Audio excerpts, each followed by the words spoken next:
Welcome, everybody, to part 2 of Clockers. And we're doing this on True Detective Season 1.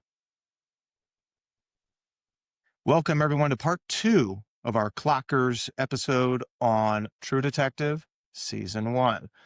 Quick heads up before we dive in. We just dropped our Training Day episode on the Night Shift podcast, breaking down Denzel, Ethan Hawke, and one of the most iconic performances of the 2000s. Later this week on Stories, we've got a Tom Clancy episode that is coming that's going to dive into his legacy, his impact, and how his work reshaped a lot of the modern thrillers that we see out there in movies and in television and novels. So go check those out when you get a chance. For now, we're back to True Detective.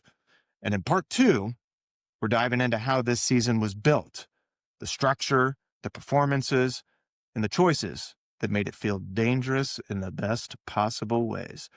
So if you missed part 1, go back. It sets the foundation for everything that comes next.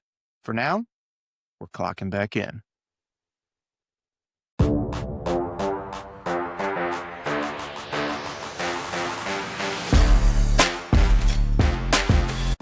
Wow, and we are back from the longest break you've ever seen in your life. We actually had an emergency, so we had to stop the pod when we got going last time, but we're back, baby. And we're talking True Detective Season 1, possibly greatest television show in history. We gave you guys a little background on the story. We gave you the beginnings, the making of it. Now, we're here to tell you how it got made. CK, CB, how we doing? Actually, I just want to touch back on before the emergency. During the emergency, I actually had time to rewatch this because it was a very extensive emergency. Very extensive. And I actually, if I didn't say it before, I'm saying it now.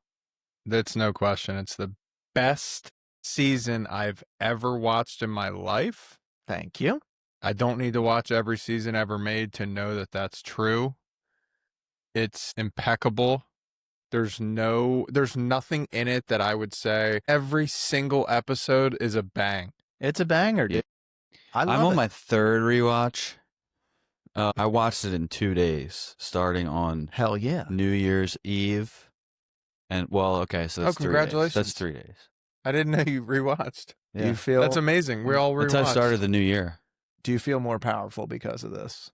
I feel the presence of the Yellow King. I've started actually at work. I've been asked a question. I'm like, yeah, it's this. Like I'm not You're doing trying it. Yeah, you're Like I'm doing it subconsciously. I'm being Rust.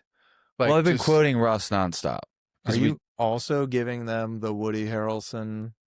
No, I'm not giving him the lip, but I am giving the other thing I'm channeling is the Woody Harrelson just, yeah, boss, yeah. And you just see how he rises up in the ranks just kissing ass. So I'm trying to mix the kissing ass with the confidence of Rust and trying to blend them into one guy like, Rust Hart or Marty Cole. Good luck.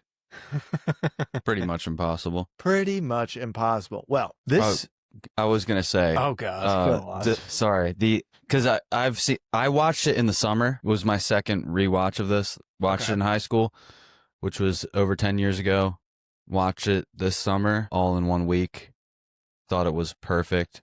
Now I'm like really breaking it down. I'm starting to find a couple little things I can nitpick about, but I still think it's number one. Mm-hmm. Dude, it's the best season of It's television. not without a couple flaws though.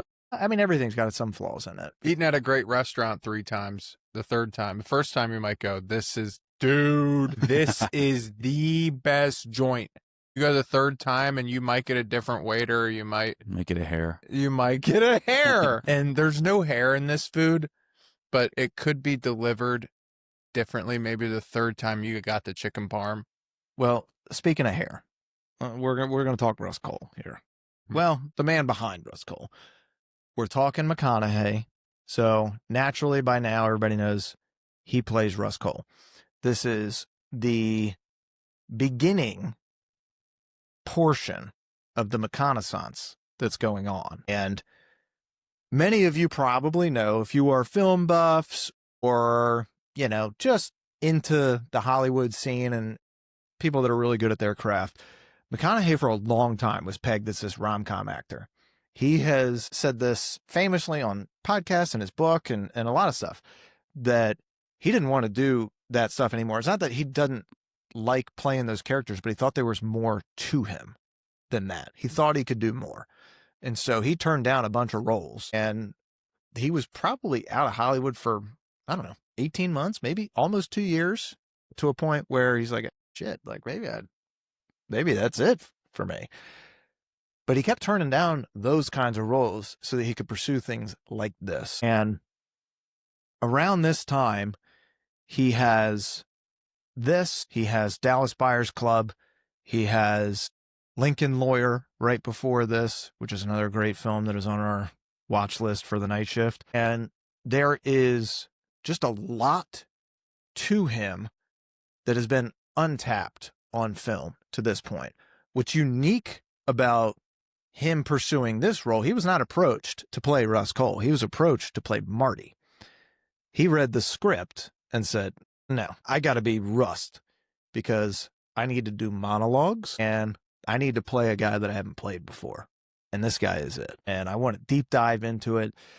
And so he did. He understood this guy, this character, as some like mask. He had a wound that would never heal, the loss of a daughter. And he channeled that emotion into one of the best character performances that has been caught on television. We are fortunate that this was caught on a TV show versus a film. He's great in front of any camera. It doesn't matter how long he's on there. But this gave you more time with him and more time with him in that role. And I think this elevated him to a stature that is pretty untouchable. He is in elite company now that he was not in before. He is in that Leo class. He is in a Denzel class. When you see McConaughey is attached to something, you know that it is going to be worth watching. It might not be a great movie. All these guys have duds here and there, but you know that you're going to watch it and at least give it a chance because he's involved. So I thought that was probably the best thing about this, was getting him involved early, and him flipping the script literally and taking on the role of Rust versus Marty. And he handpicked Woody Harrelson. Those two just happen to be Texas buddies. So, thoughts on Rust? I'm going to go first here. For me, his progression it's not something everybody gets. To me, I think it's like there's so many good NFL quarterbacks that come out every year. You could name a million of them. There's so many good ones. And most of them, they'll never make the playoffs. Or most of them, they'll get Lamar Jackson, for example. Oh, yeah. Even Josh Allen up to this point. They'll get MVPs. They'll get a couple playoff wins. But you're not Hall of Fame. You don't reach the next level until you get a Super Bowl. Not even going there. Like, that's close for Joe Burrow. He didn't win it. When you win it, and he won this is a Super Bowl that he won.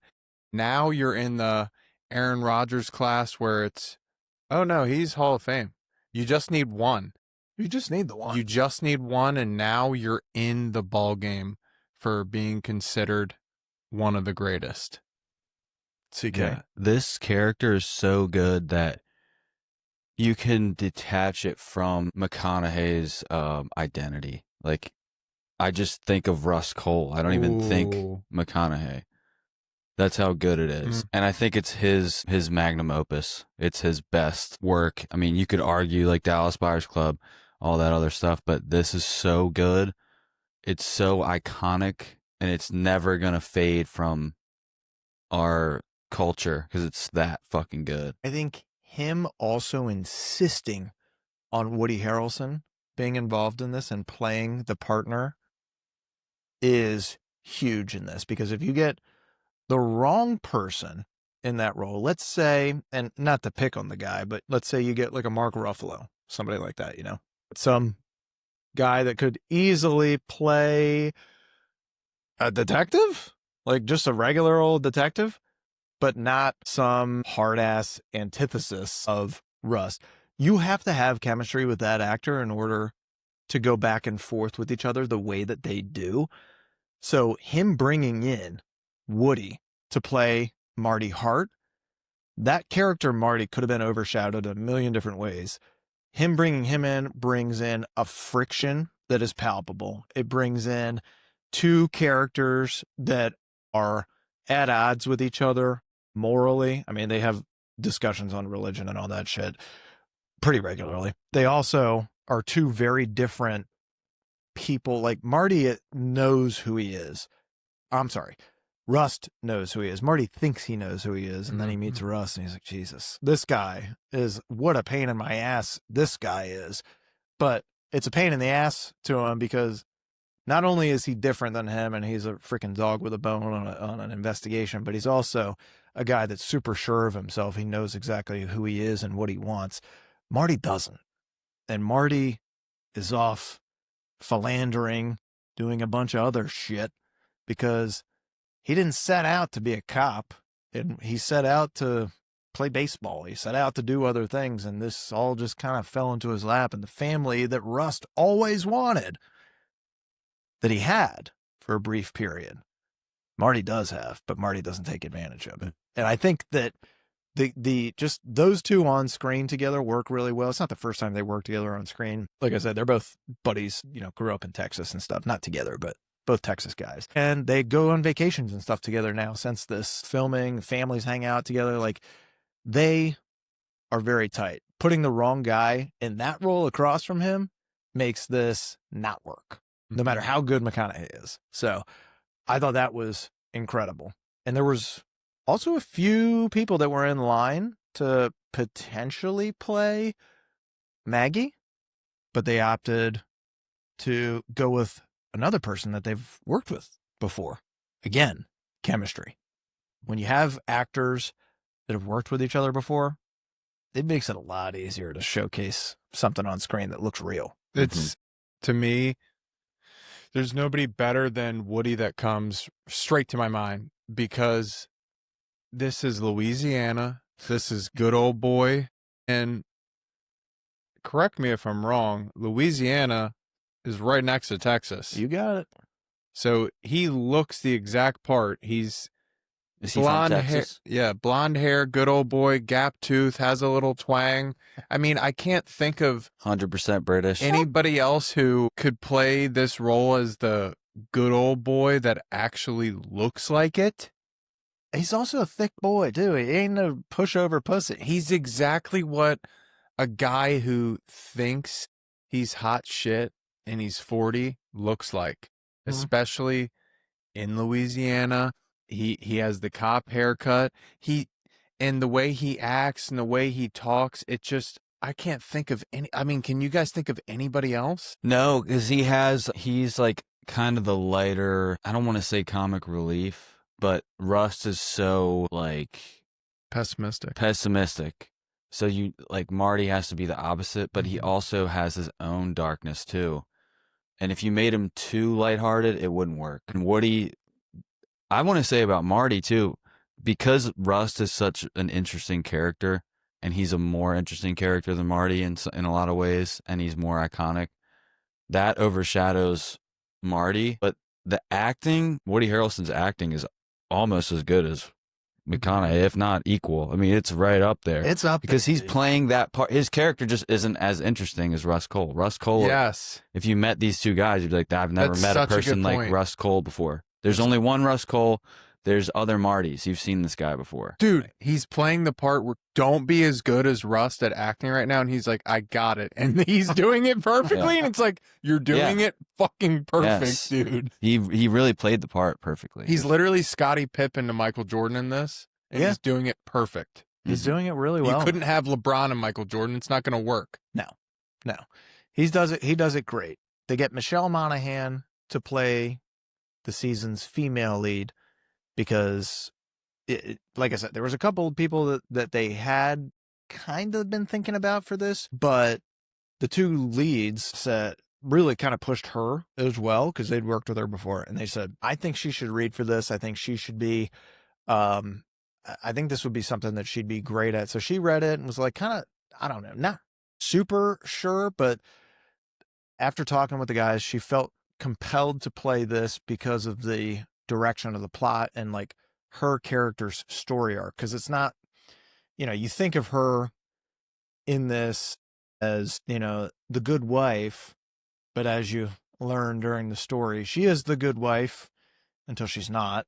Then you learn she can be just as vindictive as anybody else could be when pushed to the brink. And to watch somebody go through that channel, it was just an awesome portrayal of, also like gives more color to Marty too. Yeah. You kind of get to see and feel all the stuff at home that he's not seeing, that she's just so good at showing on camera, like the disappointment. Yes. And like how, like, damn, this guy really is a fucking knucklehead. And he's got everything that most people would really want right in front of him. And even he acknowledges this in later episodes, but can't get it. He can't get out of his own fucking way. And it's a shame, but she does a great job of making that character come to life. Is there anybody else that you could see in these roles? Because I've been thinking about it and thinking of, could younger actors have done this? No, I don't think so. I think you got to have a certain age about you in order to kind of, have the weight of the characters there. They got to have some kind of life experience. Mm-hmm. Could there have been other like prestige choices? I don't know. Maybe you could get like a Morgan Freeman type detective in Seven, you know what I mean? Well, an older guy like that. But I think these guys bring that regional authenticity to these characters that I think makes it work even better. It's going to be hard to get a New York guy to come down and be a Louisiana detective. You know what I mean? Yeah, Like, you'd have to add that in. Yeah, one little tiny detail that Rust has, he's this super intelligent, I don't know if he's like self-educated or went to school. I guess he's mostly self-educated, but there's little moments where he speaks with improper English in the Southern dialect, and it's like he's choosing to do it. Yep. So that he can fit in, so that people like trust him and he can get a confession. But he'll say just little tiny Southern phrases. But he's really smart, so he's probably doing it on purpose. But for somebody like McConaughey, that's easy and it sounds authentic because they're from there. If you get somebody else, they have to be really good at adopting an accent. Yep. They had better be. Now, the money that's attached to this and some of the viewership stuff always is a fun little side bit for me. The budget for this is really like $4 to $4.5 million per episode, which at first I was like, holy shit, but it's pretty modest by HBO standards. It's not that much. Most of that money goes to time on set. They filmed a lot of this at real locations. So they had real refineries, real churches, real fields, real back roads, all stuff in Louisiana. They were originally aiming to shoot this in Arkansas and flipped it to Louisiana. And I'm so freaking glad that they did that. Louisiana is just a lot better location than Arkansas, especially for a story like this. Because I think being anywhere down south and around that Bible Belt, it kind of has that theological, I don't know, kind of undertone to a lot of the stuff, that Gothic feel, and also kind of that mystery behind it. Arkansas doesn't have as much mystery to me as a Louisiana. Feels older. Bayou. Exactly. There's also racial tension. Yeah. That'll always be there. Always. And there's and then in Louisiana you have the Creole. Yes. You've got the what do they call it? You don't curl me, boy. You don't curl me, boy. They've got like the Santeria thing going on too, so there's like multiple different cultures all coming together. I've got two guys that could have filled in for this role, not done a better job, but they fit the bill. I would have done for Woody Harrelson, Marty Hart. I would have done Kevin Costner, and for Russ Cole, I would have done Johnny Depp. They both have a Southern background. Where's Johnny Depp from? I think Costner's just too old. Yeah, but even at the time, Costner's interesting. I feel like because he plays Yellowstone. He can do the old cowboy type thing. I feel like Costner's been 40. Well, now he looks like he's 70 plus. He's been 40 for 40 years. But I thought Now he's one of these guys that looks like he's been 40 for 40 years. Like when he was. He never looked that young. No. He always was like 35, 40. Johnny Depp is from Even when he was Kentucky. 20. How about that? Wow, Depp. I mean, I don't know. Depp could have brought like a cowboy hat or a pirate hat to this. Would have been interesting. Well, no, because he's done roles without that kind of grungy look. Yeah, he could. I don't know. He could easily go into the biker shit. Well, that's true. But do you think he would have shown up there with scissor hands? No, I think he actually is one guy that could do this. Yeah, I could see it. But I tell you what, though, I'm not going out of my way to watch it. No, I agree. How about our villain? What do you think about his casting? Childress. Errol Childress. Yeah.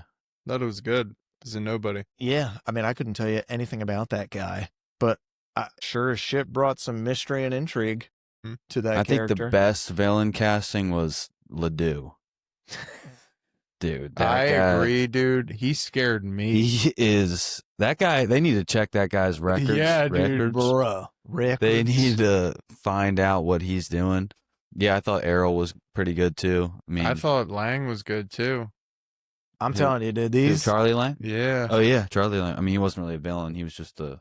He wasn't a good guy either. I thought he was a great cat. This was an amazing cast. The casting is incredible. Even like the broads in this, D'Addario and Beth, the prostitute. D'Addario was supposed to play Beth, and then ended up.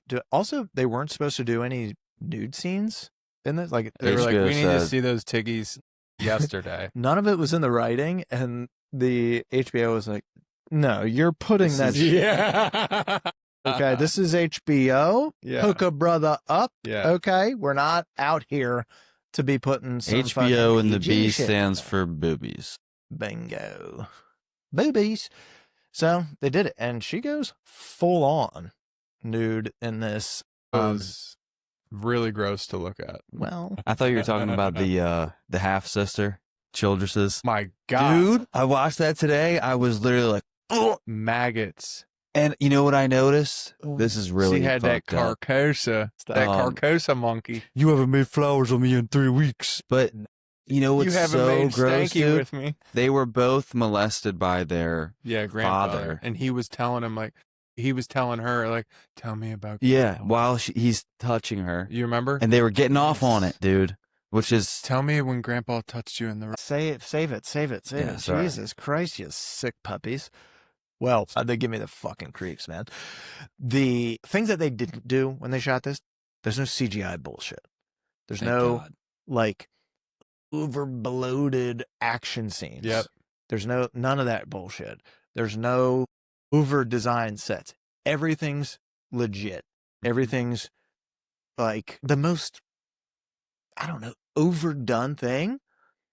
Maybe episode 4 with the biker party. That was it. That was it. The bikers were not even. All the rest of the bikers were good. It was the one fucking dude Which he one? has to talk to. Ginger. Him. He was the only over actor. Like even the bouncer was a great actor.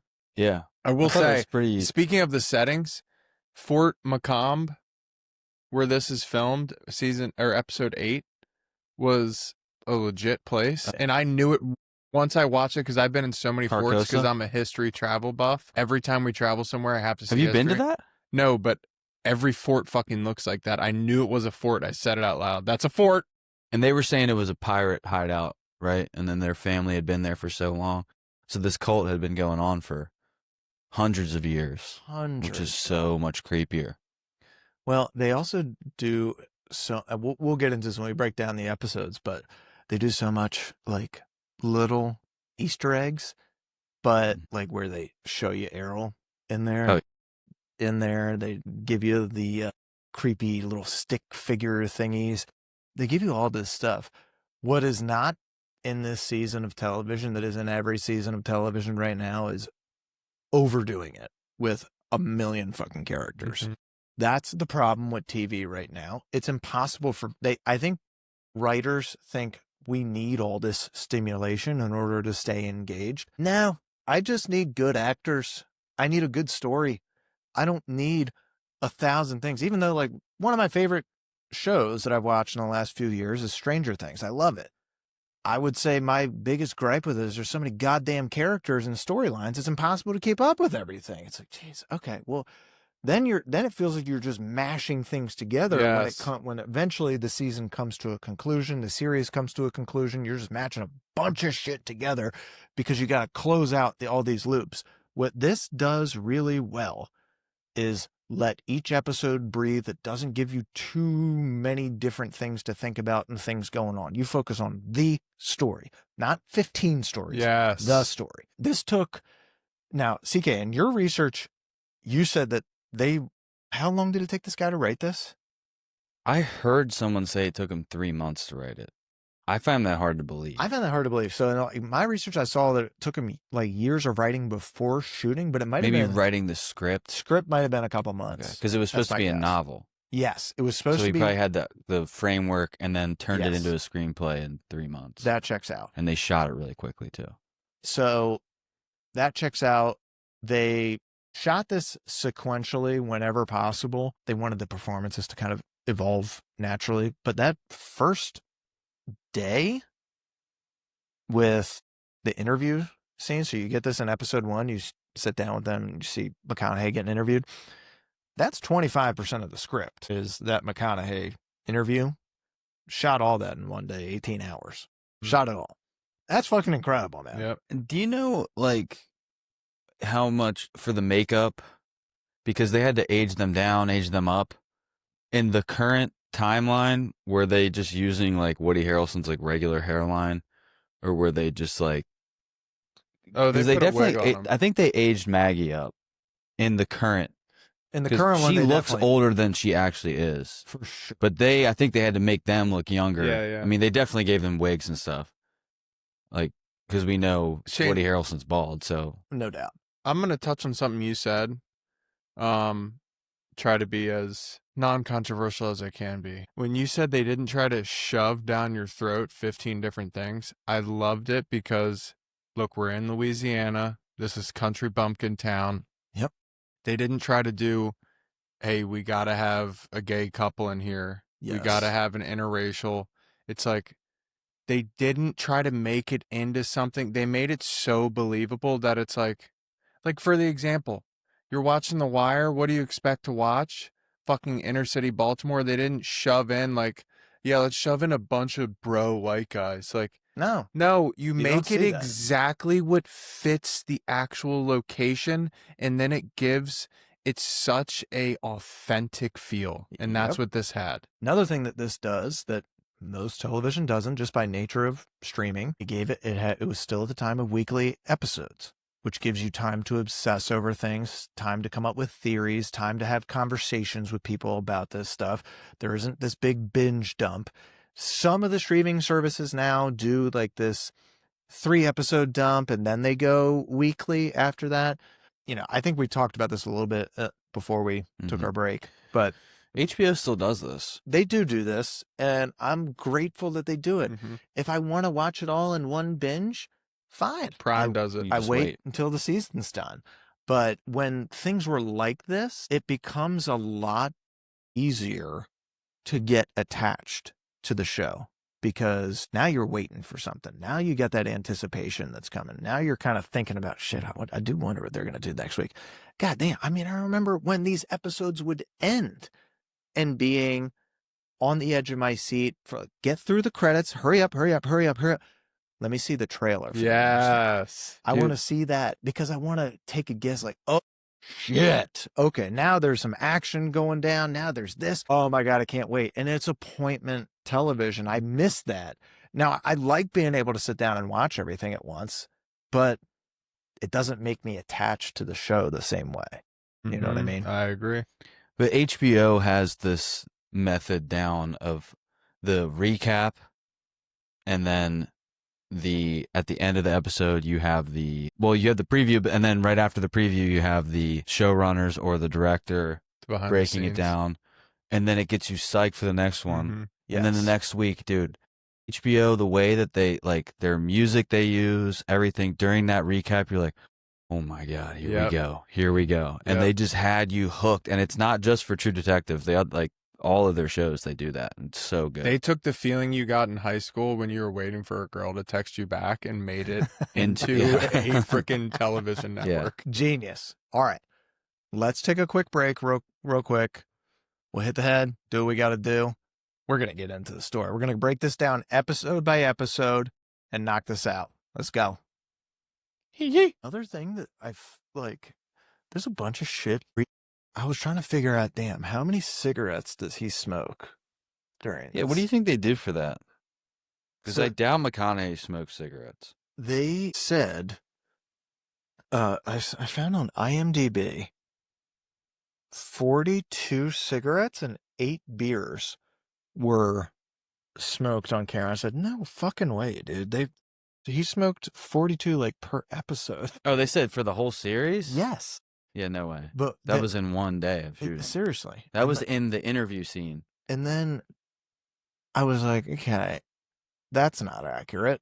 And also, there's something in there about all of these cigarettes.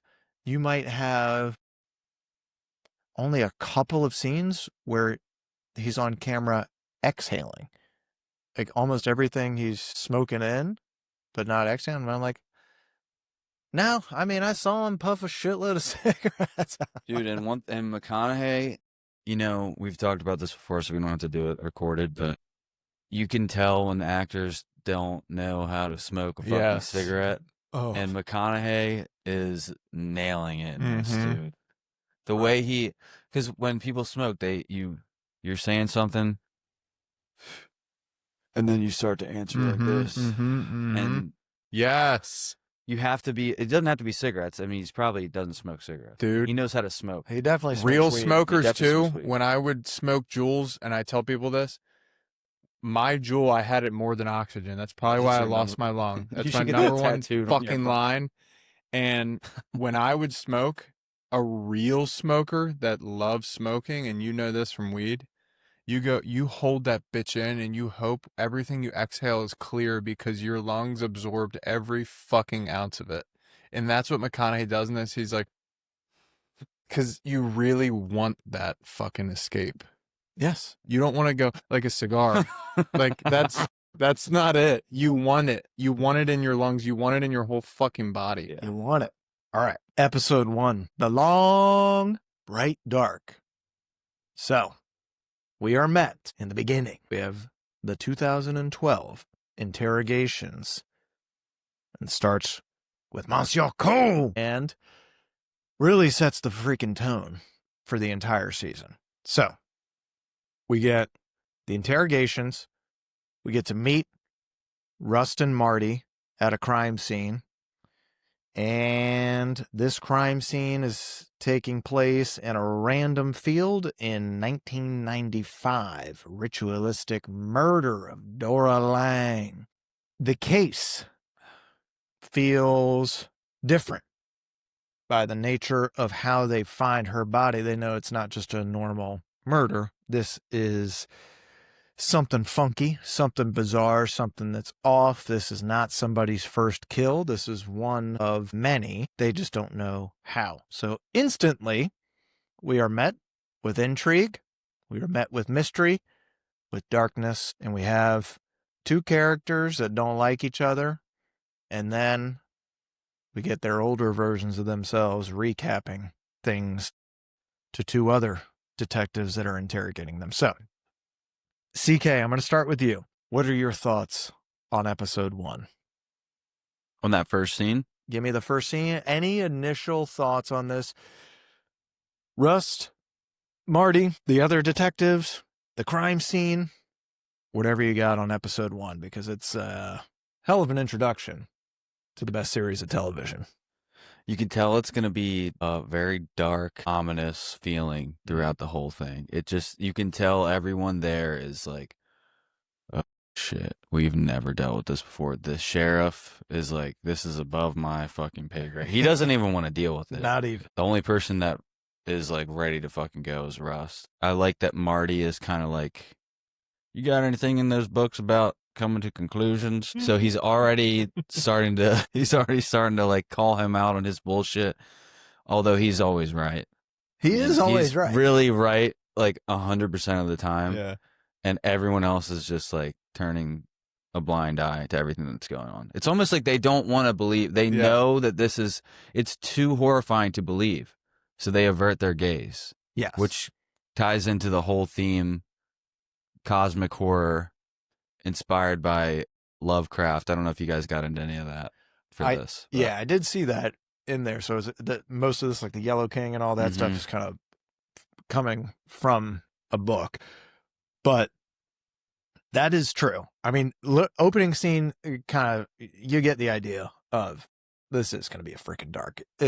They are telling you, audience, buckle up, get ready. If the trailer didn't tell you how this was going to go, get ready to watch a pretty fucking dark show and what's about to go down. It tells you how to watch it. You get to meet Rust, who is this pretty unsettling character. Brilliant, but he's fucking different. That is not.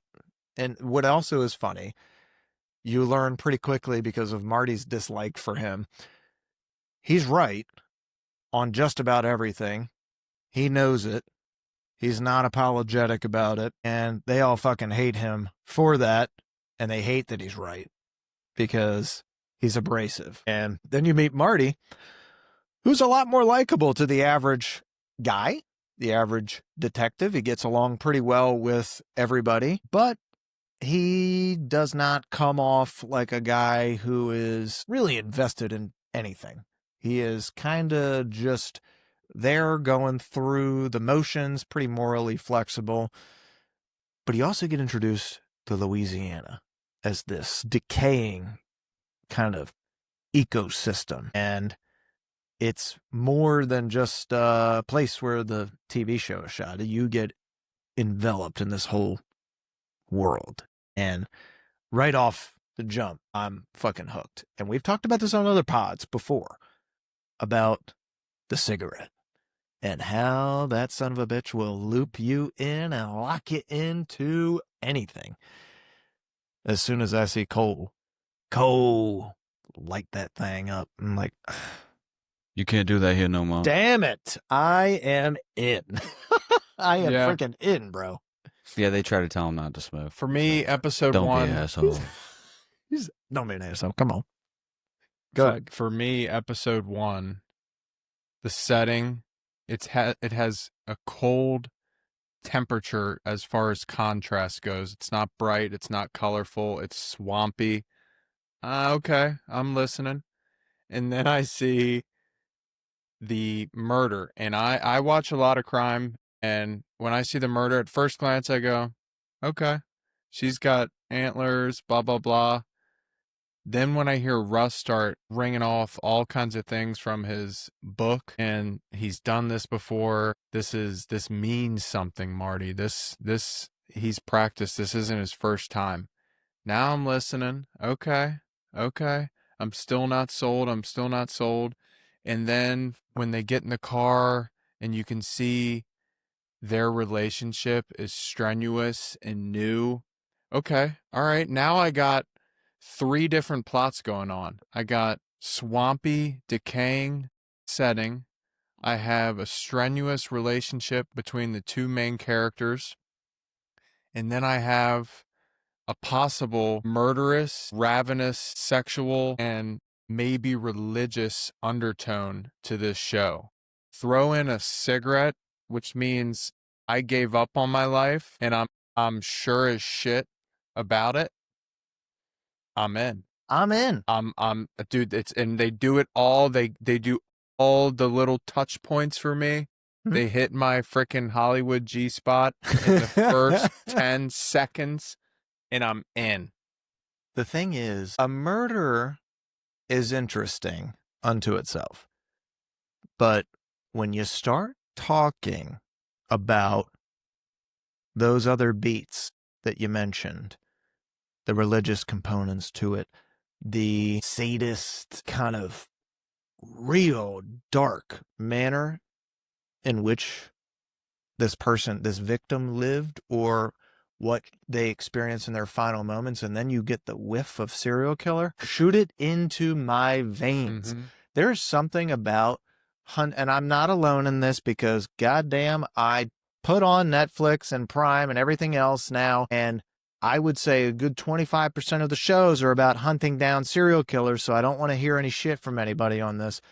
When there is a serial killer on the loose, I'm in. Now, when it gets to be a darker one that looks like they've done this not once, but a bunch of times, and I got Matthew McConaughey hunting them down, brother. Dude, not only that, Shoot it into my veins. I forgot to mention this. This was the other caveat he threw at us, just to tickle it. She's a prostitute, Marty. Yeah, here we go. Coming to conclusion. She's got track marks and she's got something under her fingernails. She hasn't bathed and she was lying down for this. She was laying down for a while. She's got and I'm like, okay. So in my head, I go fast forward and I go, the whole rest of the show when they're looking, they're not going to the posh parts of town. They're going to have to go talk to prostitutes. And this is going to be dark. And the reason we like this as an audience is because a normal person, the people who like the prostitutes and the serial killers, they're not watching Netflix most likely. The people who are the people who are sitting on their couch in their house or their apartment, and this is their chance to be a voyeur into the life that they didn't live. Mm-hmm. And that's why when it's darker or there's a sexual component, sometimes people can relate to that. Most times people are wondering what the hell that would feel like. That's why when you make it super dark and niche like this to the very dregs of society, it really grabs the audience. Hell yeah, it does. CK, what do you think about the Rust versus Marty thing? And they're supposed to be partners, but clearly there's tension there. Mhm. And it seems like Rust gets thrown on him because Marty's like a nice guy, maybe, and he doesn't really want him to be a partner, but nobody else wants him. Well, I think Marty is a good detective, but Rust is it is his whole life. Not even being a detective, this case Yes. is his whole life. Well, I think when we get introduced to Rust and he rattles off all those different things that you mentioned, he comes off obsessive and super knowledgeable about not just victimhood and crime, but with serial killers. And then you're thinking, all right, I'm kind of intrigued. What kind of experience has this guy had? Okay, hold up. You're telling me they were killed right here? Sorry, audience. This is a stupid bit that me and my dumbass brother have back and forth. Wait, right here? Okay, I like what I'm hearing. Okay. You're telling me There's 3 churches. this guy doesn't have a notepad. He's got a ledger? I'm in. Okay, I'm hooked. So Okay, what is this a reference to? this is in reference to the stupid Dollar General video that we have watched 1,000 times. Okay, I'm listening. Okay, I'm listening. okay. Where the strategy behind a Dollar General. It's right across from a church. Okay. Wait, there's already a Dollar General here? So you're telling me if you got to lock your doors when you're going through? Okay, I'll lock it up here. All right, put it in. You know what? Put it in. Let's go. So when you get that dude rattling that shit off like that, I know that I'm in for not only a great case and a great show, but I'm getting into a character that is obsessive and going to make this very interesting, because then I know I'm going to get some backstory on him. And I want that. I want to learn how did this case come up? All right. So obviously we have a killer, we have a victim. What's the victim's story? What's the killer's story? How are they going to find this guy? But now I get to get the detective that's involved. How did he get to this place? And how does he know all this shit? We've talked about him being potentially self-taught and all this stuff, but this is episode 1. I don't know anything about him. I just know that this guy's weird. He's offbeat. Mhm. And nobody else seems as interested in this as he is. Most of them just want to avert their eyes. He's the only one that won't. And Yeah. that's something that's very interesting because you'll see that foreshadow for later in the season because he is the only one that does not want to let this go. Other people are pushing this away and away and away, but I thought that was interesting. That's the thing that you said there, the one thing that hit me. He doesn't look away. No. When everyone else is freaked out, it's a subtle detail, but you might not even know you register it. Like I am right now, I'm registering it now. But him not looking away and they're all like, I ain't fucking touching her. And he's touching her, moving around, looking so. It's like, oh, maybe he's ex-military. Maybe he's done something where this doesn't freak him out. And that's what you're thinking. Like, he's somebody I got to keep an eye on in this show. Yes. I don't know what it is, but I'm interested. And I will say that's most characters that McConaughey plays on screen. It's generally his personality as somebody that I just want to watch this guy. I'm interested, but he's very engaging. This is a different beat of a character because it's very dark. It's different than anything else that he's played. He's still super engaging, but beyond the crime scene, you get the other two detectives interrogating them. And I'm not really sure. So you have two timelines going on here at the same time. And usually I'm not a huge fan of timelines, and particularly two going simultaneously with each other. Sometimes it gets real freaking confusing very easily if the writers don't do it right or the editing is off just enough. But the way that they age the characters in this, the way that they sequence everything, it makes it very clear what is happening in 1995 and what is happening in 2012. Did you guys have any issues with the first episode and the timelines and any of that shit? Here's why it works. They did it perfectly because they're quick. It's 1995, but they're not flipping back to present time to a different situation. They go to the exact situation that they're talking about, or when they come back to the interview room, it's of what just happened. It's very linear. It corresponds with, it doesn't confuse you, and it's not long enough to piss you off. And the other thing here that they did really well, there's, like you said before, there's not 4 or 5 different plots. It's 2 guys. You're following Marty. Even if Maggie's on the scene, she's going to meet Marty or she's going to meet Rust.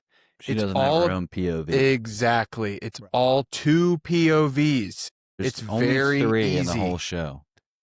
Who's the There's- third? The third is briefly Childress. Yeah. The last episode they go, which when we can talk about that when we get there because I want to bring that up later. But Yeah. that's the only 3. There's no other POV, and that's why Yeah. it's so simple. There's just 2 for the whole show until the last episode. I think it also helps them with the actual like filming of it too, and not having to spend a freaking $1 billion on an episode because it's like, dude, we spent a whole episode with these 2 guys in a car going to scene, or the same couple of guys in an interrogation room. But anyways, episode 1, immediately I'm hooked. Episode 2, unless there's anything else you guys want to talk about on episbode 1, ready to transition? Let's move on to 2. 2 things. All right, this one's a little bit more tone setting, give you a little bit more color on the character. So in this episode, we get the investigation widening a little bit beyond Dor Lang. We get some religious imagery. We get some ritual symbolisms that intensify. We get Rust's psychological instability becoming a little more visible to the audience. You get to see some of his synesthesia. You get to see some of his, certainly in 2012 during the interrogation scenes, you can see what he's become, the drinking, the smoking, and all that stuff. He's always been a smoker. But you get to tap in a little bit more in episode 2 to some of the stuff that he's been privy to in the past. And then you start seeing Marty's home life fracture a little bit, and you get a little bit more color on what's going on in the home front. So, thoughts on episode 2. When does it stop feeling like a normal cop story? So they're under pressure to land a suspect. This is where it starts. This is one of the components that makes it like a typical cop show. Yeah. Where we talked about this in the opening. Every time the chief is like, well, you're not solving it fast enough. Every freaking time. So we get that. But episode 2 is they're trying to land a suspect. They don't really have anybody. They're trying to replace them on the case with a new task force. So this is The idea of the task force is from Billy Lee Tuttle, whose first cousin is the governor.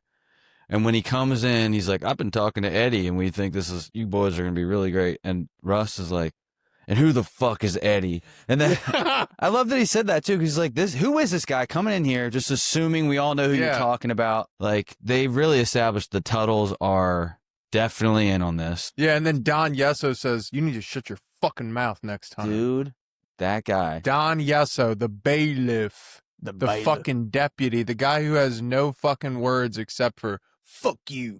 He's the gray haired guy. For guys who are thinking about who we're talking about, he's the gray haired, kind of like, he's not fat, he's in decent shape guy who is always hunched over, and he's sitting next to the captain even when the captain's replaced. And this guy just hates everybody, and he's always there when they're getting fucking Yelled punished. at. Yeah, and he really hates Cole. Yeah. Really. And you almost know he's one of those guys that he's like an assistant coach where he actually doesn't have his feelings of his own. He's just an echo. He's like an echo chamber for whatever the head guy said. He's one of those guys that literally he gets off on supporting whatever authority said. Yeah, he's Gallardi. There you go. Cut that out, I guess, but no one's gonna know what No that need, means. dude. He doesn't work there anymore. But nobody's gonna know what that means. But that is Gallardi. So they get this task force that is getting pushed on them. They're able to buy some more time. Look, just give us a few more days. That's all we need. So that's one of the plot lines in this episode. The other one, we get introduced to D'Addario's. Not one, but two. No, we have 2 big old D'Addario's in here. Oh my God.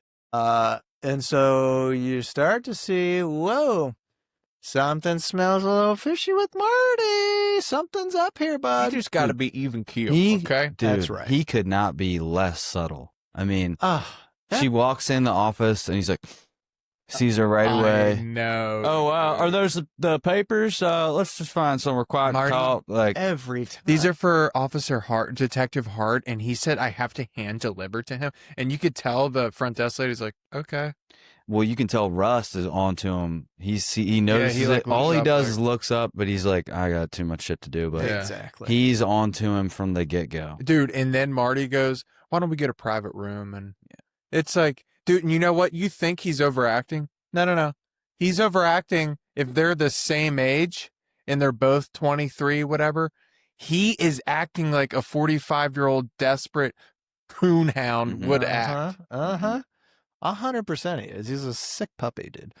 So you get that. You also get the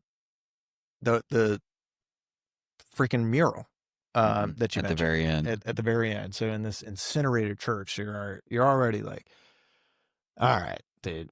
Now I'm like, there's a lot of fucked up shit going on right now, and I don't know exactly what's going on, but this is deeper than just one killing. Yeah. It's deeper, and I gotta find out what the hell this is. Anytime you see a mural and you start seeing all this stuff, plus a burned down church, I mean, come on now. But the Tuttle component to this is always like, this show is so freaking Louisiana. It can't just be like John Tuttle. It's got to be Billy Lee Tuttle. Of course. Well, it's realistic. Yeah. Who is Tammy Lee. Who's Eddie? I'm surprised it wasn't Eddie Lee Tuttle. Well, that's actually Eddie Lee Tuttle. Dude, it's all fucking Robert E. Lee. They all put their middle names as Lee. It's so dumb. But you start noticing, like, I know, like, when they start pushing the task force on, something's up. Like, anytime you start getting stuff pushed down or things start to get tamped down from above, I've watched enough cop shows to figure out. It didn't hit me yet at this point. I just went, oh, fuck me. They're gonna have to do it on the low. I mean, I knew something was up. Didn't know what, but I knew. All right, something's up. I mean, Billy Lee is so suspicious. Yeah. In there. And he's Yeah. huge. He's too. Yeah, it's weird that he's massive. Yeah, it gives him more of like an authoritative look too. Oh, he's Yeah. a big as fuck politician. Well, it also makes more sense why Errol ends up becoming. They're all big. They're All three of big the MFs, big main old villains swamp are creatures. huge. Yeah. They're all swamp creatures. Creatures. Yeah. They're all swampies. So, I don't think there's anything else like revealing in that episode, but it furthers that plot, and then we get into episode 3. Is there anything else you guys want to cover Did on they 2? have dinner in 2? Dinner was in 1 or 2. I thought it was in So- 2 because they're standing by the tree and he goes, I hate to bring it up now. This is at the That's it. That's well, episode dinner 1. is like Oh, broken that's 1. up. Okay, that's 1. Dinner's broken up. Like it's not all one scene. right. They show him walking up to the house. They cut back to the future. They cut back to the present. They go to the dinner. Bingo. Uh, So you do get Marty. I think he does have him over for dinner in episode 2. He talks about having him over in episode 1. Not Marty. Freaking Rust shows up, stone drunk, and you're wondering why. He had been out with the two prostitutes. trying trying at to the find out if they knew. bar, trying to find out if they knew Dora lying. And then also, I'm sure he didn't need a reminder, but it happened to be his dead daughter's birthday too. So he figured, Yeah. I guess I'll just tie one off. Could never really handle his liquor that well. But that was character development because you got to see, oh, that's his pain. That's his pain. That's his pain. Okay. That's his All pain. right. Oh, that his acting when they open the door, he's standing at the front door, and he's like he glances at the two daughters and looks away, and he's like holding everything in, and then his apology to Marty, dude, the acting was What's it like? He's like he tells him why he was drinking. I was following up on some KAs at the bar, and I had a drink. Couldn't think of a good reason not to. Usually I can. And then Marty's like, don't worry about it. We'll do it another time. He's like, Marty, I'm sorry, man. Like voice tremble. Yeah. I'm not doing it justice. No. but I remember it now. It's so good. Like he's actually And Marty's like, being sincere. can you fucking pull it together for 10 minutes of conversation? I'll Yeah. get you picked up. Yeah. And then this is the first signs of like him butting his way in between Maggie and That's when I kind of thought, oh, maybe does he like Maggie? And I don't think he likes Maggie in that. No, but She likes as him. an audience member, I'm Yeah. going, every show's like this, and he's talking to her. But the reason I trusted him, because as an audience guy, you're also looking for a reason to hate somebody, even if it's subconscious, and you're like, he better not flirt with her. The thing I like about him most is he never looks at her and stares at her. Like a guy who's trying to get laid is going to be looking at her like, yeah, I was, but he was just like, nope. He Yeah. never tried to. I think maybe deep down he did maybe have some sort of desire for her, but she instantly was fascinated Yes. and intrigued and That's what you probably see. turned on by him because He's so present. it's because he's present. And what Marty doesn't do is he never talks to her. He tries to stop her when she wants to talk about things. She says, don't stop me. Talk. Because he tries to like kiss her. And she's like, Yeah, no, yeah. I'm trying to fucking talk to you. Yes. And Rust goes right into the details. I mean, at first he doesn't want to, but once he starts talking, he's like, and he tells the truth. He's honest. And that's what she wants. She just wants Marty to be fucking honest. Like, yes. and not like if he would have just said, I cheated on you, I'm sorry. Like she probably would have been Oh my God, it's the first time you more actually said okay something with to it. me. But that's what she's so intrigued by is how his integrity and his honesty. Yeah, And it's like he's- Marty, even with his daughters, like he answers their questions for them. How's school to? Oh, sure. It was like he doesn't let Yeah. anybody talk, and he's always That's just true. like on to the next thing. Like he's not there in his head. he's always acting. Even when he's at the office, he's doing just enough to seem like he belongs. And like you'll see it, like we're talking episode 2, and you'll see it throughout, but you see Marty's doing a lot of the legwork, and Russ is doing all the legwork, and Marty's just kind of like, he's important because he keeps everybody off them, and he's doing all the right things as far as speaking well to his colleagues and stuff. He's doing all the inner politics that you need in a workplace, but it's actually not helpful to the actual goal of the job you're doing, but it's also weirdly just as necessary. So they're almost like 50-50 in that aspect. He starts doing the legwork when he gets caught cheating. Yeah. And his family is gone. And now he's like, well, fuck. Now he's like Rust, and he starts going out chasing chasing leads, because there's nothing that will make a guy more hungry than when he has nothing left. Yeah. And now the thing that you have is, the one thing I have is my job. So I guess I'm going to go after that and do my best because I have nothing else. Yeah, and both of their lives are depressing, but on face value, you would think Rust's life is worse. But when I look at the two, Marty's is so much more depressing, because even though Rust he lost a daughter, which is probably arguably the worst thing that can happen to a person, is losing a child, but his life has purpose with this case. Mm-hmm. He just abandons every sort of relationship and normal part of life to just focus on protecting these innocent people and figuring this case out. Marty could have had the perfect life, and he completely... He's the guy that has one toe dipped in the water in every part of his life, and Russ just has one pool that he's all the way in at the bottom, and he's holding his breath. And that's the difference. One guy who has everything, just a toe in the water in each thing. Yeah. And that's sadder. It is. Well, I think what you guys touched on there was spot on. I don't know that Maggie attracted to him in like a sexual nature. I agree. Then you find, well, I don't want to spoil what happens next, but I don't think it was that. I think that he provided the attention that she was seeking, and I think she allowed him to open up and share things that he doesn't share with anybody, because he doesn't have any friends. He doesn't have any family. He has nobody. The only person he has to talk to is Marty, who doesn't want to hear a fucking word that's coming out of his mouth because it's too. He said, "You know what? Keep all that bullshit out of this fucking car. I don't want to fucking hear you talk again." Yeah. And at the dinner, when Marty goes in the other room to take the call, she finds out that Russ's daughter died. He tells her.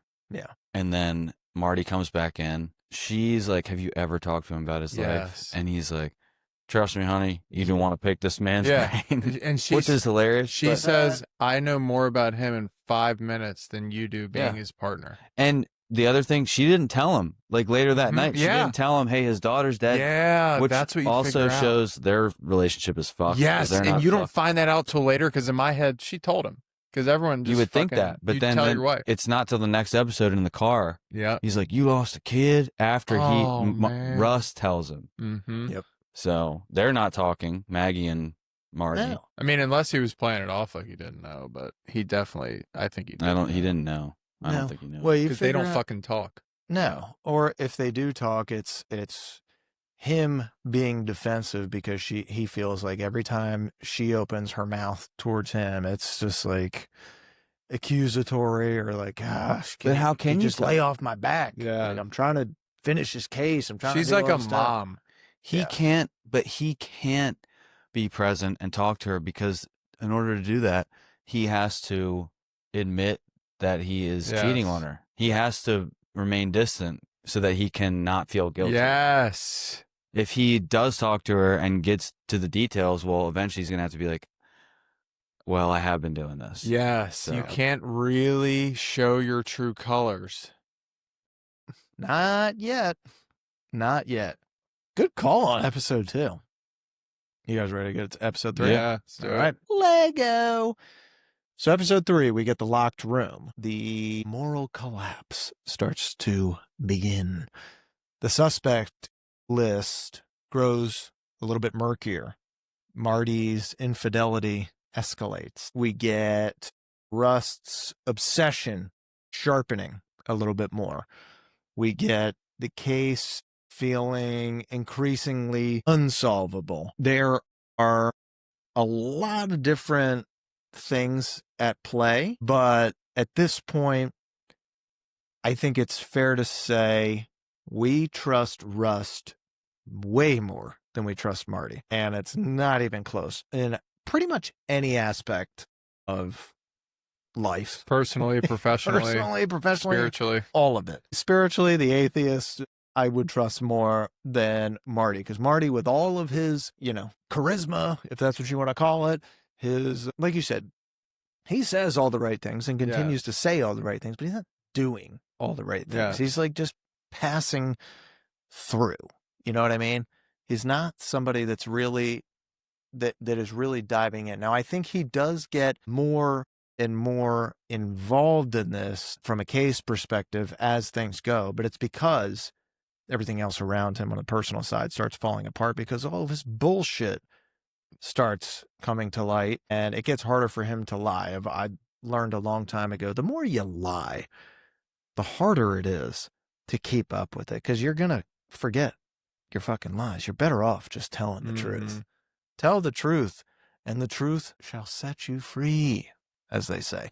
Marty, on the other hand, can't fucking keep his shit together, and he is one of the worst goddamn liars I've ever seen on television, except with his bosses. He just keeps, I will say, from a partner perspective, he is the only one that has Cole's back. Everybody else fucking hates Cole for no reason other than he's telling the truth, and he's not interested in politics. He's not interested in the social cues. He's not interested in all that shit. He's interested in getting shit done and efficiency and doing what is morally right. None of the other ones give a shit. They just want the paycheck. They want to say whatever needs to be said in order to get to that next level. Nobody else is paying attention to what's actually important, which is solving the fucking case and getting the innocent people the justice that they deserve. He believes in Cole because he even knows from an early stage, this is the only real thing in my life. Yeah. Is this guy. And I'm not him. I just work with him.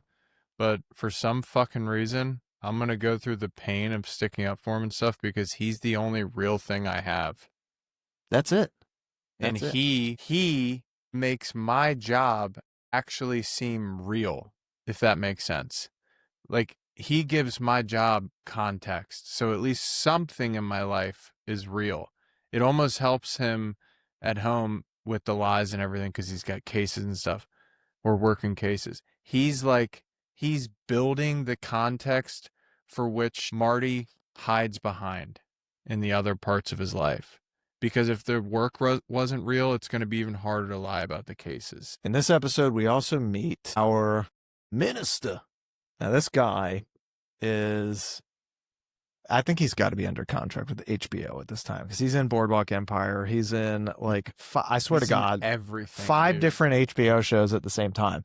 But he is our tent revival minister. And they find him because the prior episode, we find that mural in that burned down church. So that was his church. They've now gone from brick and mortar to this tent revival floating church scheme. They get to meet him. Well, hold on. They find him not from that. They find him because after the beat down church that's burned down, they go to the prostitutes. Russ is working them at night and he's at the bar and they tell him about the ranch. He goes to the ranch and then they give him the one thing the girl had in her book. Oh, that's right. Which was the flyer for the tent revival. Yep. And that's how. So they find him. Minister Therio, right? That's right.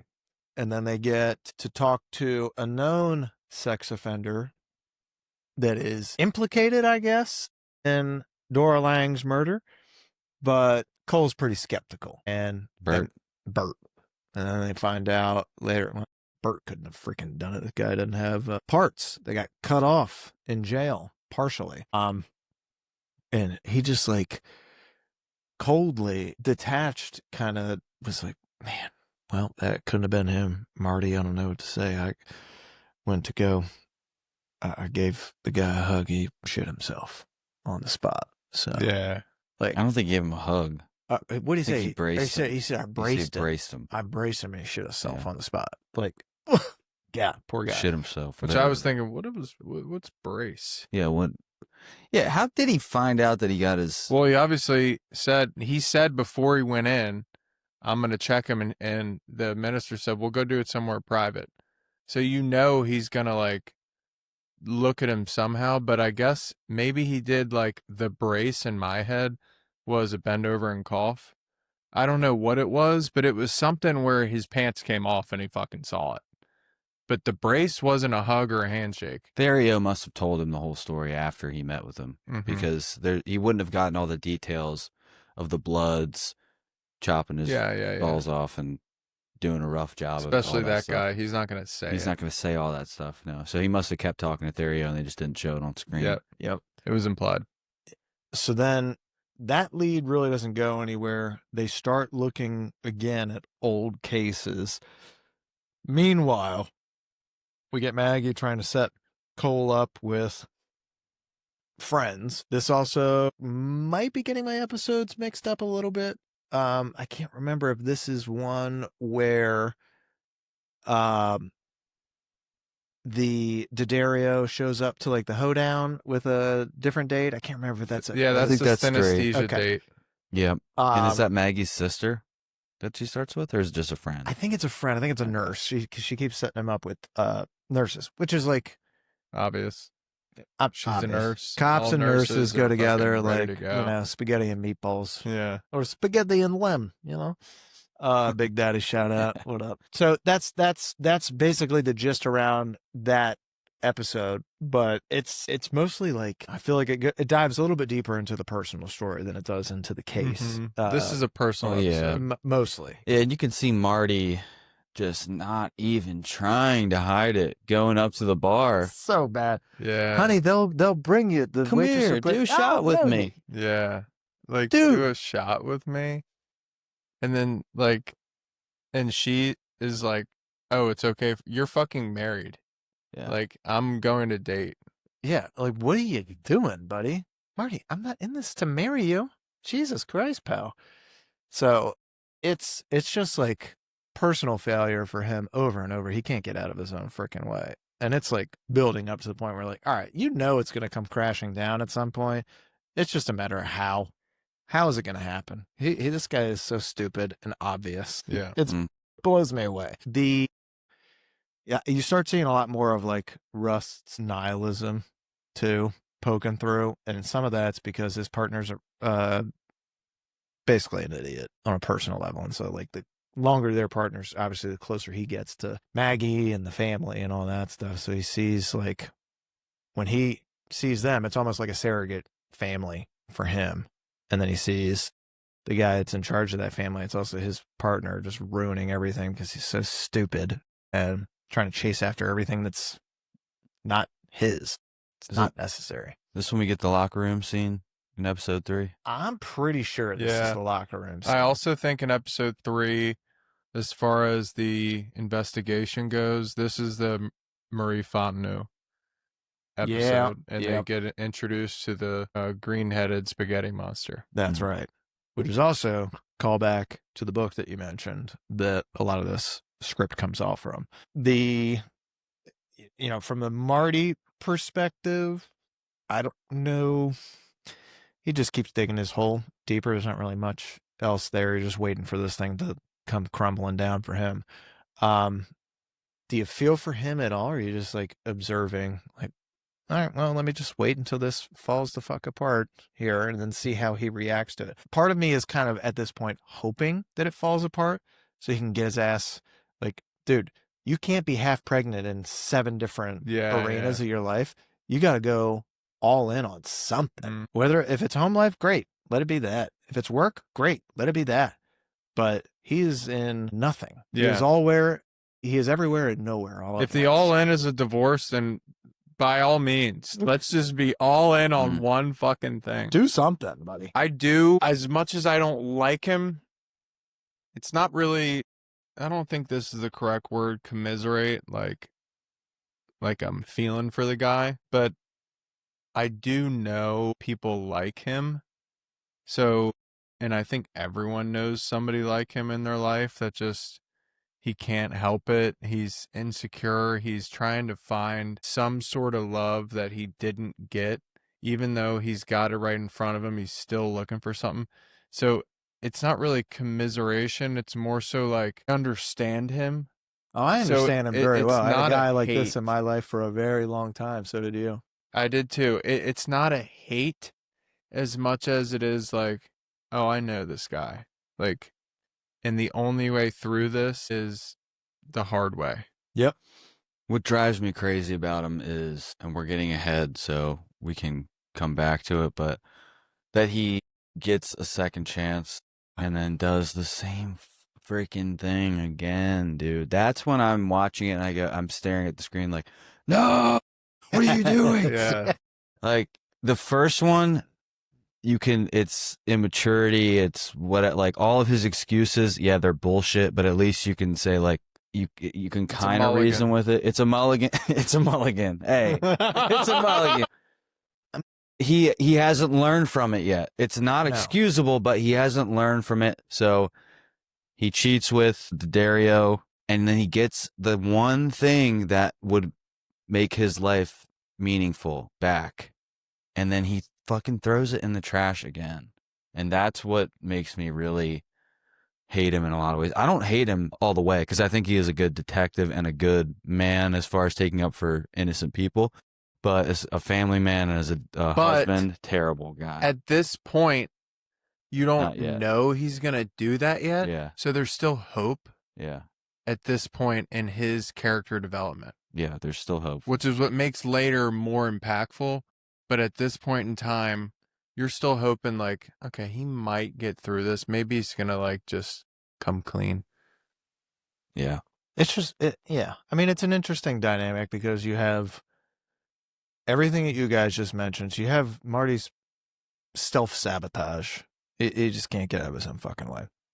And at the same time, you have Cole obsessed with the case, and he's already got this mindset of, this pessimistic mindset, nothing matters except this and doing the right thing. And you're just like, I don't know, man. You would think that having for Marty that kind of pessimist next to you would get you to see the other side of things. He just can't fucking stop himself, dude. He contradicts himself, Russ. So many times. Because Well, Russ that's does, true. because nothing matters, but why are you the most moral guy? Well, and that's the most true. honest guy, and your only focus is to actually save innocent lives.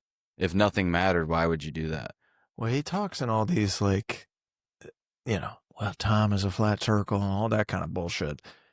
And I think some of it comes off like he's just maybe trying to coach himself a little bit. You know what I mean? Like trying to get into that mindset, or maybe emotionally detach himself so that he can complete the case and solve what needs to be solved. But if everything is truly that bad, wouldn't you just kill yourself? Yeah, but he even says that. It's not. He says, Marty asks him, why wouldn't you just kill yourself? And he says, I don't have the Constitution to do that. So my only option, I forget what he says, but his only option is to do what Colin's saying, is to try his best to fix what's in front of him. What did he say? He's like, I tell myself it's something, but the truth is it's habit. My programming. Yeah, my programming. And I lack the Constitution for I lack the suicide. Constitution for suicide. Wild. So it's his programming. It's not, that's what he tells himself. It's not because he cares. I don't think he really believes this. I think deep down, he does believe that there's meaning to life, but because of all the trauma and pain, he's got to convince himself that there's no meaning. Well, A lot of my favorite episodes in television are the penultimate episode, the one before the finale. But episode 3 kind of feels a little bit penultimate to one of the best episodes, and that's episode 4. Episode 4, we get to meet Crash. And how we get to meet Crash is fun. We get to meet your boy Ginger, which is tremendous because he's got the biggest freaking eyes you've ever seen in your life. And I'm ready to talk about it, boys. Let's talk episode 4 and then we'll take a break. So, episode 4, who goes there? We get Rust infiltrating the biker gang. Everything fucking blows up for Marty because, well, Daddario tells the wife everything that's going on because Marty has a little bit of an episode.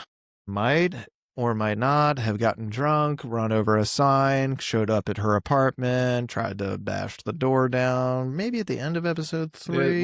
This was after the hoedown. After the hoedown, because how dare she go and blow another dude, because she is supposed to be his side piece. I called Colin about this and I said, dude, I connected with Marty so much on this episode because... No, listen, guys. Oh my God. This is a past self of mine. I was a troubled guy like Marty. Granted, it was 12 years ago, it was high school. But where you think it's an attack on your whole fucking life when you're not the one that's picked and it's somebody you love. And maybe not even love, but someone who you think is your fucking right, your property. Right. And that's what he thinks in the situation. And the one thing he says that clicked with me, and I told Colin this, is, and this is like such dominant fucking thinking, is the one thing he cared about, not if they fucked, did she suck your dick? Because fucking is pleasure for both. Sucking your dick is, no, she just wanted to pleasure him. She chose him 100%, not 50-50 like sex. Sucking his dick? That's like, give me the face. That's like, dude, she does not care, but she actually wants him so bad. She wants him to be happy, the guy she's with. Just There so he is a can get level off. of pleasure that you get from, I mean, I don't want to get too crazy. If you're like, you go down on, No, sure. you're enjoying it too when you go down on your girl. But So when you're the guy that's not there, and yeah, you're not thinking about that. You're not thinking Yeah. about like, oh, well, maybe she kind of enjoyed it. It's like, no, she wasn't getting any pleasure out of this herself. She literally just thought this guy was so fucking awesome. So you can see like his whole thought process, and you think, and this is what clicked for me, Maggie was right. He's a child in a man's body because only a child thinks that way. 100%. And that's why I brought this up and connected with my high school self, is because you're a child. Yes, he's a And baby. that's when you start to look at Marty like he's a fucking baby. Yep. 100%. So you get that. Maggie finds out, takes the kids, goes to her parents' house. We've already got a little scene prior to this where you could see the tension between Marty and the in-laws is already there. Frankly, the tension between Maggie and her parents is there. They don't really like each other that much, but she doesn't have anywhere else to go. So she takes the family. They go. Marty is pissed. He's pissed. So starts freaking out, starts making the phone calls, pulls out his little address book. So 1995. And talks to the father-in-law, has a whole diatribe with him. That acting was amazing. Oh, Jake, great. like the Jake. way, because you know they hate each other. Yes. Yeah. And that's exactly the way you would call, like he's trying to keep it together and not freak out. Yeah. And then, don't freak dude, out. and when he calls Daddario, he's like, oh, can I cuss on this one? You're Yeah, yeah. welcome to. Go Leave it ahead. out. I will skull fuck you, bitch. Yeah, dude, that's exactly right. That's That exactly was crazy. That was Dude. And you fake. know what the part that makes that even more painful is when they're at the courthouse. In my head, I went, oh, he just won, dude. Because he doesn't give a fuck anymore. He's done. And when nope. she's trying to get him in the elevator and she's like, I want you to respect me. And he's like, I am. And then it closes. This is me respecting you. And then it was like, dang, Marty actually won. He's done with her. Thank God. Maybe he'll go home and be a good dad. No, but this is better because what is he gonna like say? Oh yeah, that just never happened, and then just not ever tell anyone. Dude, it's gonna eat away at your soul for the rest of your marriage. It had to come out. It did, but I'm more intrigued by the court scene because the sucking dick thing clicked. It clicked. It clicked in his head to go, oh well, she's just a nasty filth whore. So now I actually don't care about her. I don't care about you anymore. And she could tell by his body language. He was really done. He was really done. Like you're done with me now, because she's a fucking toddler. Yep. So now it's two toddlers in a fight, and that never ends well. It never ends well. You know exactly how it's going to go. She took it a step further, though. And she said, oh, you think you're the only one with power because you have a badge? Yeah. Ooh, okay, badge guy. Yeah. You're the one? Really? And so she says that, and she even says that on the phone to him, like, all you cops are the same, all you detectives are the same, you think of this, blah, blah, blah. You could treat anybody however you feel like, you treat women this way, blah. It's her little childish way of making it okay what she did. Yeah. Maggie is like, look, you're both whores. No, she said she's disgusting. She's disgusting. She Dude, saw 'cause our she children. knew the whole time. She knew. She's Dude, not dumb. Marty is such a hypocrite about everything, Everything. dude. Like he's like, you're a whore. Marty, you're a whore. Yeah. Exactly. You are a whore. You're doing whore behavior. You get skull fucked. Marty, you are the whore. Literally everything he says is a contradiction. Like 100%. when he fights with Jake, the father-in-law, about every old man has said this throughout history. Yes, he's the guy. And then later when he's getting interviewed by Gilboa and the other dude, he's like, there was a time where men didn't air their bullshit out to the world. Now he's the old guy doing the same. He contradicts Same thing. every single thing he says in the whole show. Every time. Every time. Meanwhile, while that's going down, you have Rust now. It's like, okay, well, guess you can come stay with me. So he moves in with Rust for a little bit.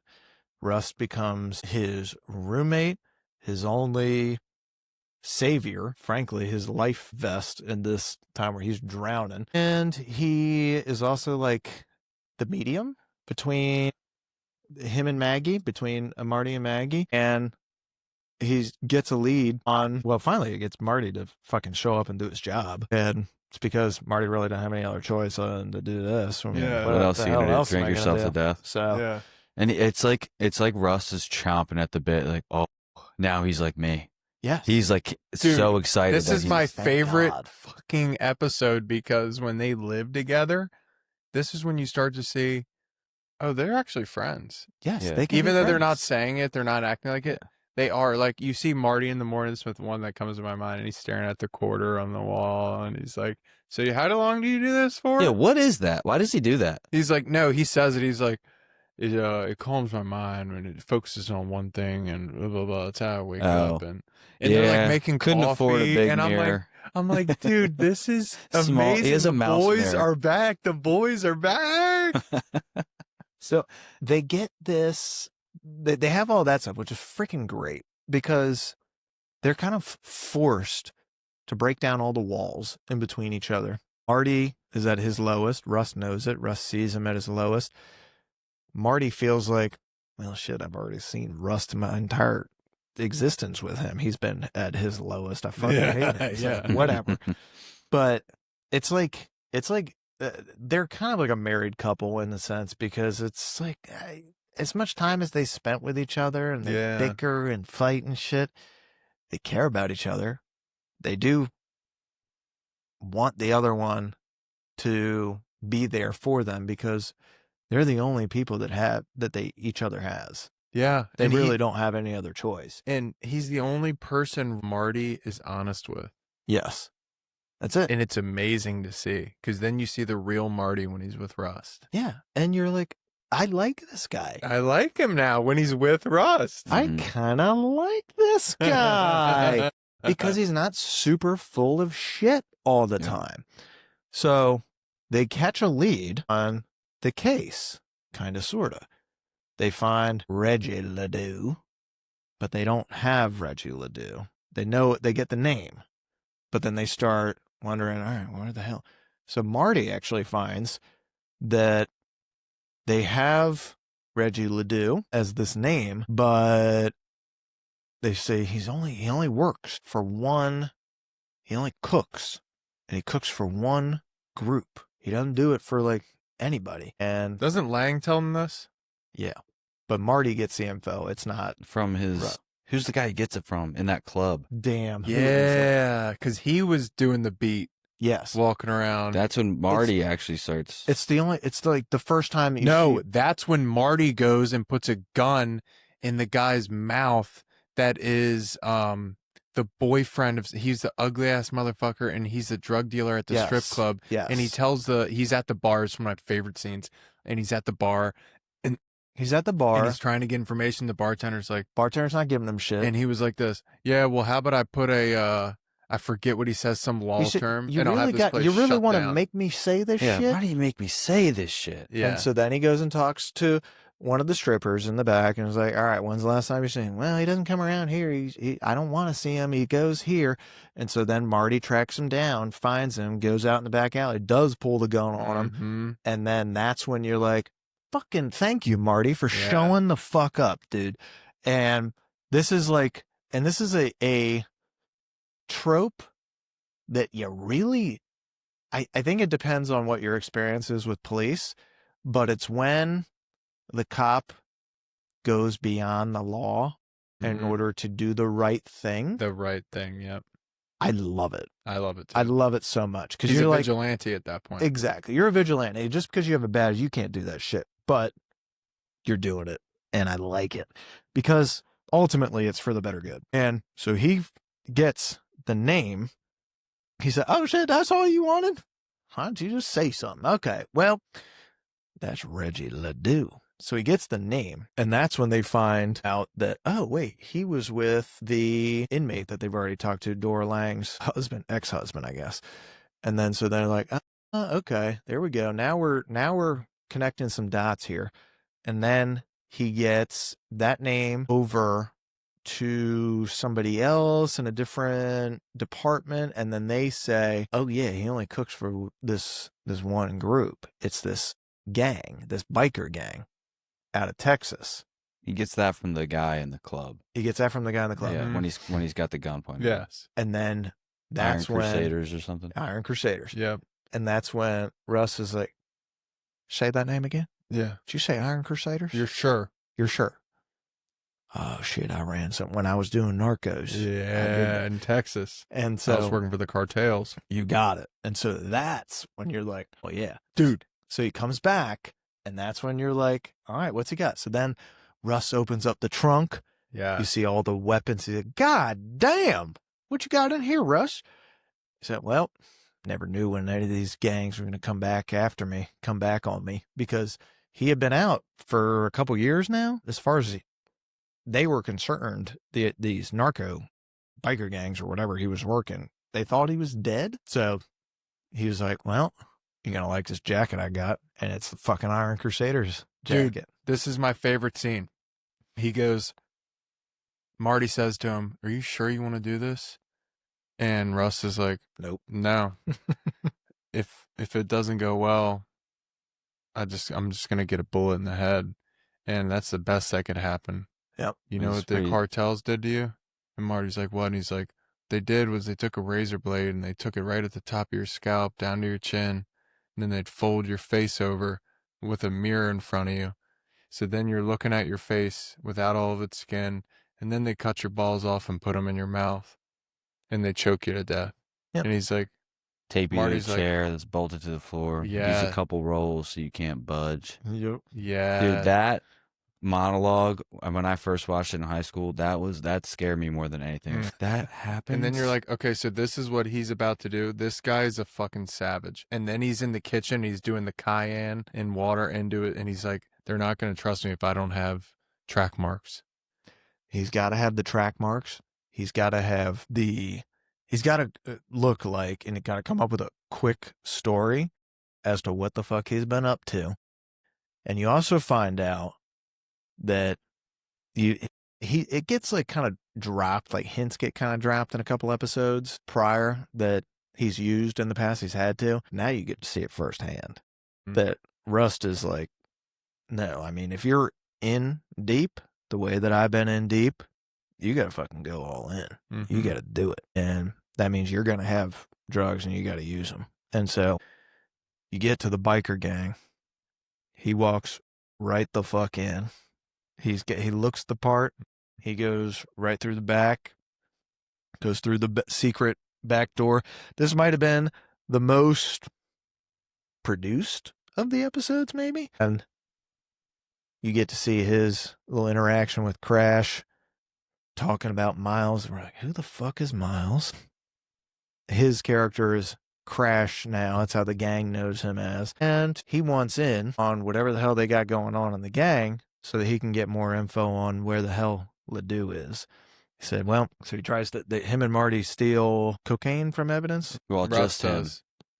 Yeah. Just Rust. Marty Rust. doesn't know about it. And takes that as a means, some kind of bargain chip to swap for the meth because he's got to get to this cook. Trade coke for crystal. You got to get to the cook. If he can get to the cook, Ledoux, you can find out what the fuck's going on with this case. We meet Ginger. Ginger's an interesting character. You get to see nervous Marty show up like a fucking 45-year-old dad. Might as well show up with New Balances on. I know. What's with his dude. hats, dude? I He wears hats know. 2 times in the show, and they're like the worst hat you could ever Worst pick. hat I've ever seen. He's like a schoolboy. in a hat. Yeah. He shows up in this, and I'm like, He what does the an fuck is all right he job doing? just to get eyes on Rust. Yeah. He's like, my friend, I'm afraid he's gonna drink again. It's been 20 years. I'm like, his "Get the sponsor. fuck outta here." Like, it's not a bad cover. Yeah. It's not a bad cover at And all. he looks in the New Balances like he looks legit, like he would be that guy. Yeah. Right. So, like,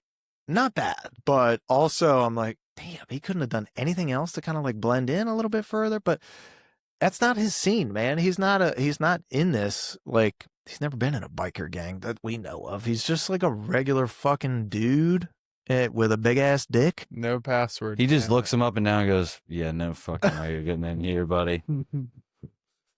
I'm just looking for a friend. Dude, the other thing you notice with Rust is that before he gets all hyped up, he's doing the cayenne, he starts drinking the bottle because he wants to look like he, not just fake, but he has been drinking. He's got the sunken eyes and they're dark and his And he face starts is like that. doing lines too. His character has always looked weathered, no matter how young he is. Yeah. He's always got that kind of edginess, that danger about him, which makes him believable as undercover. Yeah. He didn't look like Timothy Chalamet. No.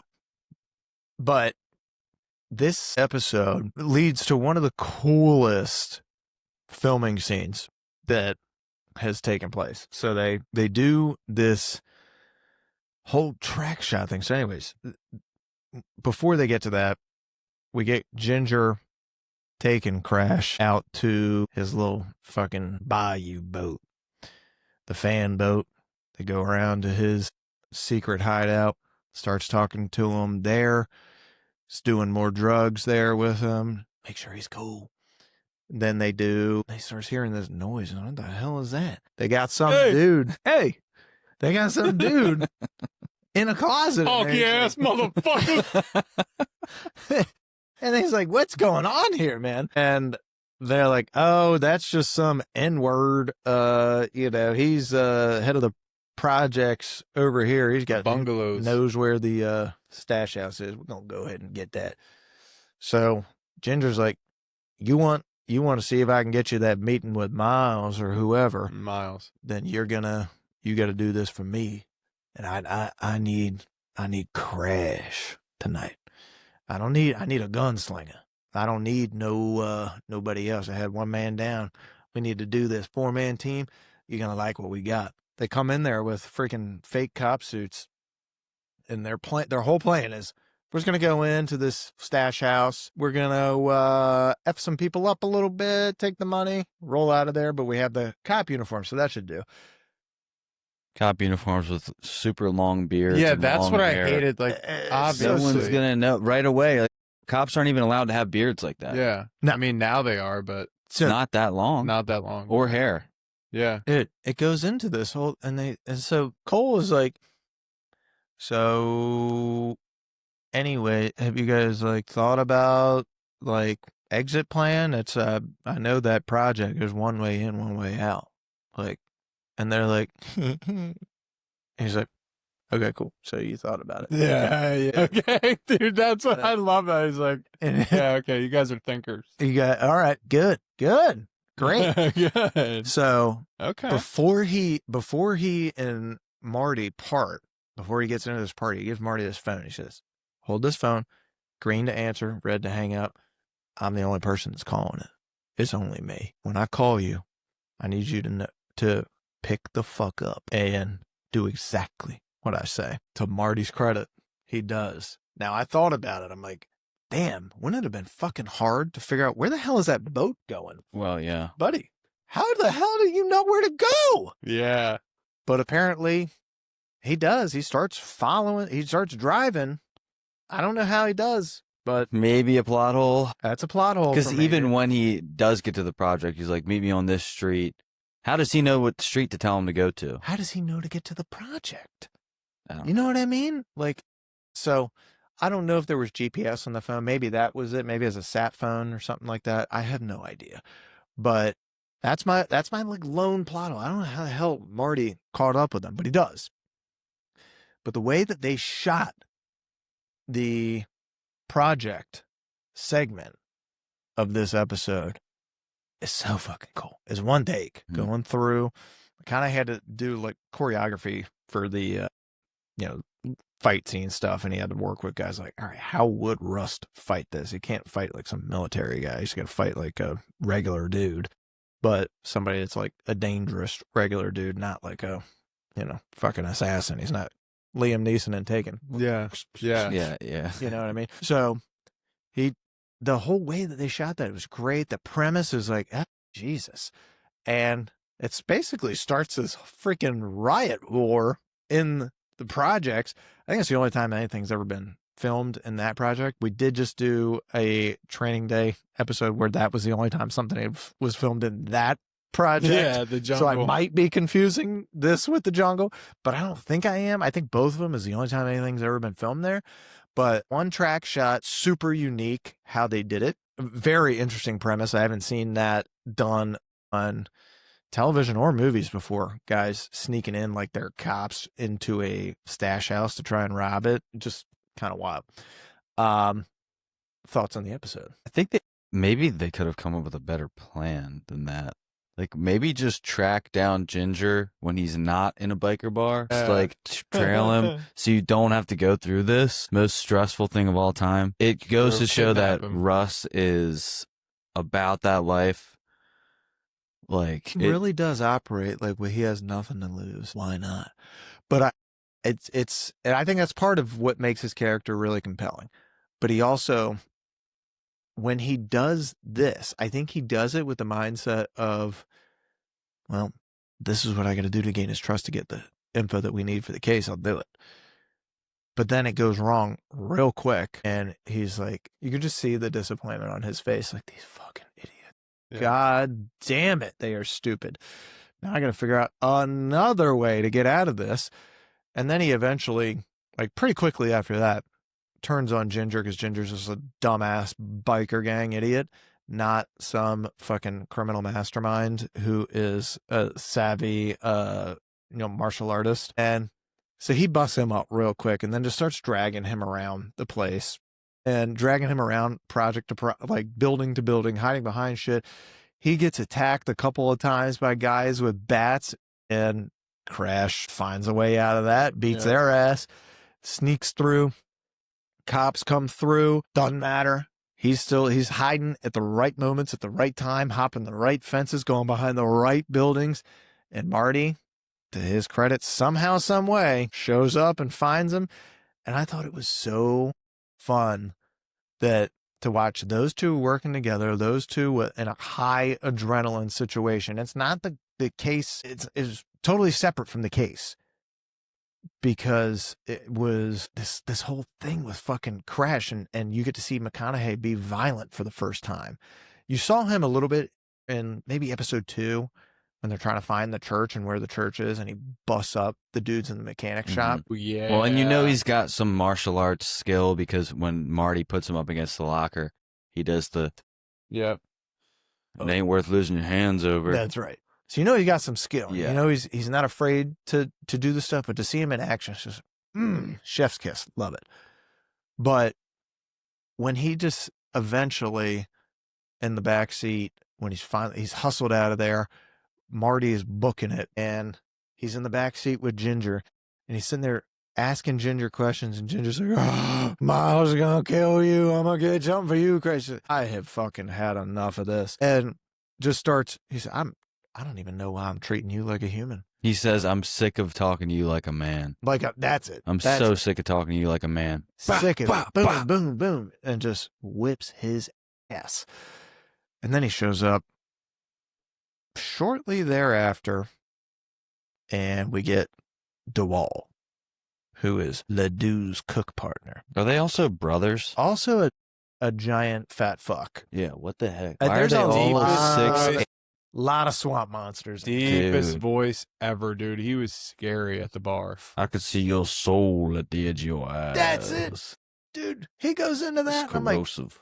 It's corrosive. how does he know? How can he see this? Well, you get him. Well, I guess maybe episode 5, we dive into a little bit deeper. So hold on to that thought. But you get introduced to DeWall, who you're like, hey, this dude's fucking creepy. Yeah. Creepy, bro. Creepy. I don't like this. I don't like this guy's what. And he's also on to us. He's on to Rust. And is like, I don't know you. Why the hell am I talking to you?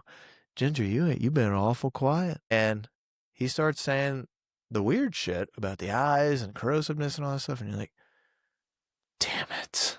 He really does know something is up here. I don't Yeah. like that because he's supposed to be a dumb hick. Yep. And if he is onto us, then we are shit out of luck. We're just never Yeah. going to find Ledoux. And then fast forward. I can't remember what happens right after Rust, that. Marty follows trailing. him from the bar. That's right. Marty follows him from the bar. He's like, Marty, you got him? And they start going off into this more rural spot. So then Russ is like, all right, well, don't get too fucking close to him because Yeah. if it gets too rural, it's going to be obvious you just get a tail. So then he follows him to a point, Mm-hmm. and that's when I think they find the And meth. then he loses him. He said, I had to go back and forth here 7 or 8 times. And then I found him, and the car was covered Mhm. with like a ghillie suit. Mm-hmm. There you go. And how does the episode end? Is that when they show the scene, the quick shot of Ledoux Oh, that's Yeah. when they with the show mask on? Ledoux with that weird mask Every dream on. ends with a monster. Or something That's like that. right. They show Ledoux with the mask on and his jockstrap and big old dick swinging around. Yeah. Big old dude. God damn, these swamp monsters are packing some heat. Dude, and this is the Dick's one episode corrosive. where there's one bad shot where it's Rust in his car and they do the classic shitty green screen behind the windshield and he's like driving like this. Like, dude, Yes. he's not driving right now. He's in a studio somewhere. But other than that, everything is shot amazingly. That's it. All right. That's it for episode 4. We'll take a quick break. We'll be right back with the rest of the season.